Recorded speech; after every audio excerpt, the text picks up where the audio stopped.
Is he? So in working with on these projects, the NTC consults with states and territories. We're required to consult under the NTC You are Act. required to consult, great. And you also consult with the relevant federal department? Oh, we certainly do, yes. So the NT website states that transport technology has been undertaken in conjunction with government, industry, community. Yes, that's correct. Well, Accurate. get back at the end of this because we'll be... So in that we'll be doing sense, trimming. the NTC has had a collaborative and strategic leadership role in this space.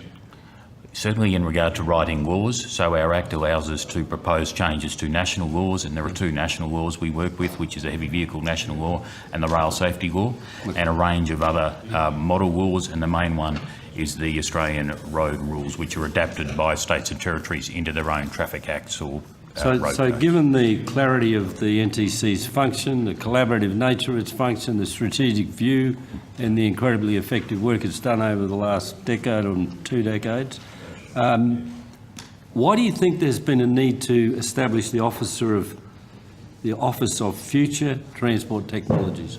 I think they're certainly very complementary roles. Our role is very clear.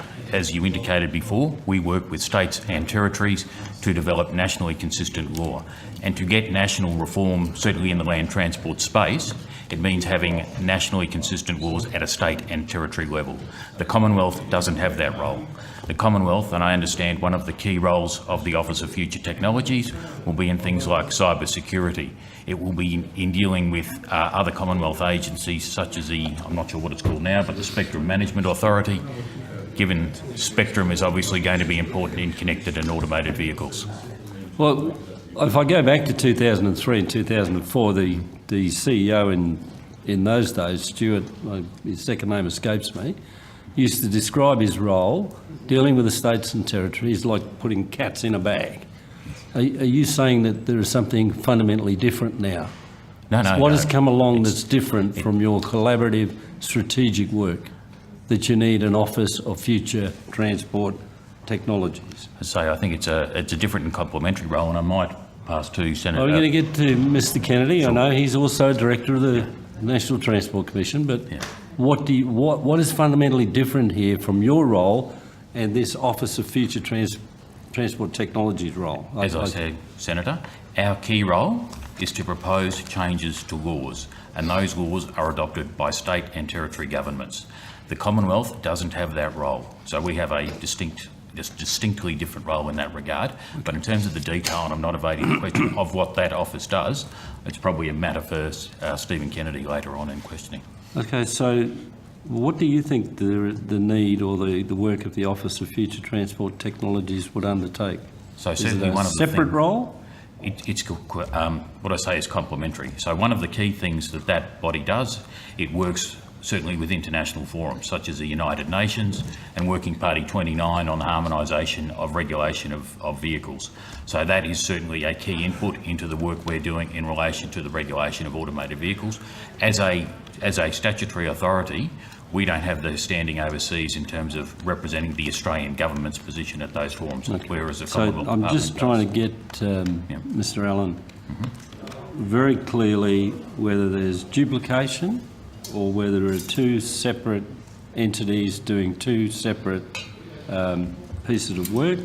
And I think from your answer is that you're more on the line that they're complementary. I certainly believe they're complementary, okay, Senator. That's fine, because I've got 4 pages of this. Sure. So the Office of Future Transport Technologies is stated to be going to help develop and uptake autonomous vehicles, technologies and associated applications? I understand that's what it's Don't you already do that? As I say, we do a different part of that. But again, Senator... Saying on a different part in a legislative way, is that what you're saying? So we propose laws to state and territory, the ones that states and territories administer. The Commonwealth does not have that role.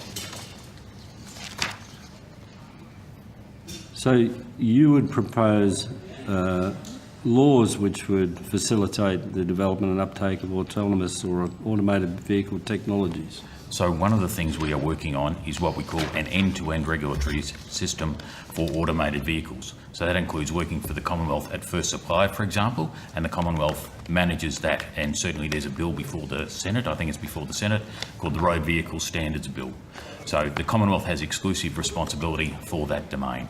So we are now using that as a basis on the assumption that it will get passed to work with states and territories to effectively extrapolate similar responsibilities or appropriate responsibilities that will be contained in laws that will be applied via state and territory parliaments. But I think to understand the automated vehicle system... And, I've moved on from that. So The Office of Future Transport Technologies is also going to manage a continued focus on improvement in transport and road safety outcomes. Do you not currently do that? we certainly work in road safety outcomes, and I'm conscious of the interest that you have had, Senator, with both senators, and I've appeared before committees where you've gone give evidence in relation to what we do on road safety. So we certainly do that, but again, where we mostly work in that area is in relation to laws that are applied at a state and territory level. Okay, so the Deputy Prime Minister has already stated the establishment of the Office of Future Transport Technologies within my department will enable the Australian Government to work with industry and state and territory governments to ensure Australia is ready for the challenges and opportunities ahead. Isn't that what you do? Don't you do that? Don't you work through, you know, the department and in a completely independent and professional way? Don't you already do those things? Look at the challenges and opportunities?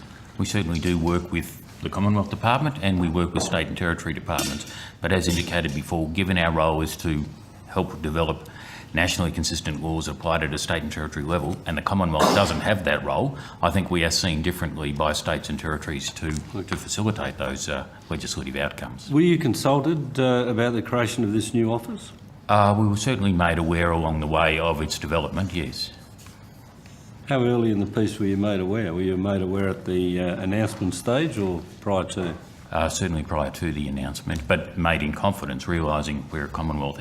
We still are a Commonwealth statutory entity, and we were fortunate to be brought into the fold in terms of the Commonwealth thinking. Did you, at that stage, point out that there could well be some overlap, or did you seek some guidance on, you know, what stream you should take if this other overarching body or secondary body is going to look at some of the same outcomes? We have dialogue with the Commonwealth Department on a regular basis, and certainly it's probably at least fortnightly, if not weekly. So these are evolving conversations in terms of the remit of what the office would do. We're certainly made aware. I'm not sure whether the Commonwealth refined the ambit of that office based on our conversations, but we are certainly very happy with the role that office is proposing to undertake. And is there no overlap with the NTC work? Is there no areas where you might say, well, look, hang on, we're already well down this path, why are you recreating the wheel? I think the office is in its infancy, and certainly at the moment I cannot see areas of overlap between our two agencies. Will the NTC transport technology projects continue, or will they be handed over to the Office of Future Transport Technologies? Our transport technology projects come by and large in two parts. One is at the moment around heavy vehicle national law and technology in that regard, and a review of telematics, and I don't see the office having a role in that regard. Okay. The other part, and I'll get to that, is around automated vehicles, and there's a significant amount of work we are doing in that regard, and as I say, we are trying to develop an end-to-end regulatory system that works with the proposed Commonwealth law.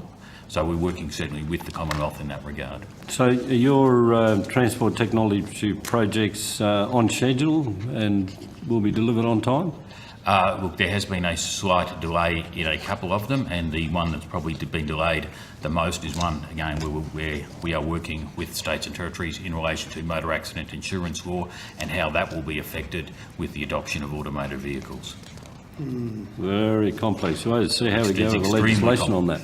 Sorry, Senator? I say we'll have to see how we go with the legislation on that. I mean, is it going to be the software, the computer, the driver, the intersection, the vehicle? Who's at fault? So what we are proposing is, and ministers ticked this off in May, in that there will be a new fourth party in the chain. Currently there are effectively 3 parties that are regulated in the road safety space, certainly in relation to automated vehicles generally.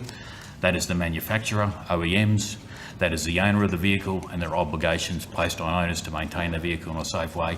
And then, most importantly, there is the driver.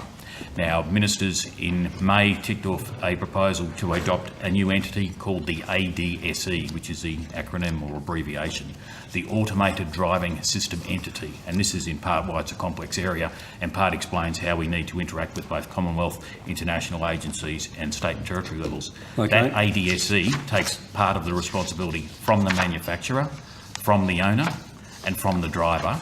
Yet, because we expect automated vehicles, the control of a vehicle, to transfer over the life of a journey, it has to both work with those entities as well. So who's the fourth one? Sorry? Who's the fourth one? The fourth one is the ADSE. That will be the new one. Oh, the the same. Automated Driving System Entity.